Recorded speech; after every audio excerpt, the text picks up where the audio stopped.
ഗാസയിൽ ഹമാസിനെതിരായ പ്രതിഷേധം തുടരുന്നു. ഗാസ സിറ്റിയിലും ബെയ്ത്ത് ലാഹിയയിലും പ്രതിഷേധം ശക്തമായി. അതേസമയം കഴിഞ്ഞ ദിവസം ഇസ്രയേലിന് നേരെ നടന്ന റോക്കറ്റ് ആക്രമണങ്ങളുടെ ഉത്തരവാദിത്തം പലസ്തീൻ ജിഹാദികൾ ഏറ്റെടുത്തു.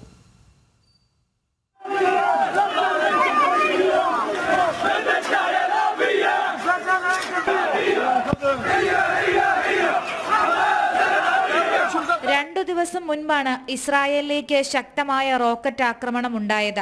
ആക്രമണത്തിന് പിന്നിൽ പലസ്തീൻ ജിഹാദ് എന്ന് നേരത്തെ തിരിച്ചറിഞ്ഞിരുന്നു. ഇന്നലെ ആക്രമണങ്ങളുടെ ഉത്തരവാദിത്വം പലസ്തീൻ ജിഹാദ് ഏറ്റെടുക്കുകയും ചെയ്തു.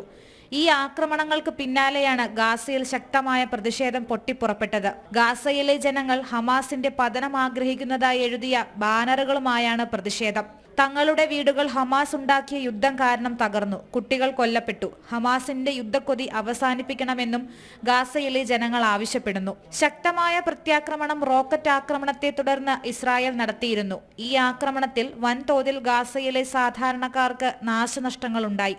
തുടർന്നാണ് പ്രതിഷേധം അരങ്ങേറിയത്.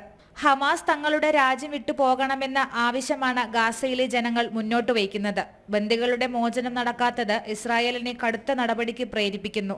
ഗാസയിലെ ജനങ്ങൾ തന്നെ തങ്ങൾക്കെതിരെ തിരിയുന്ന സാഹചര്യം വലിയ വെല്ലുവിളിയാണ് ഹമാസിന് സൃഷ്ടിക്കുന്നത്. ഇന്റർനാഷണൽ ഡെസ്ക്, ജനം.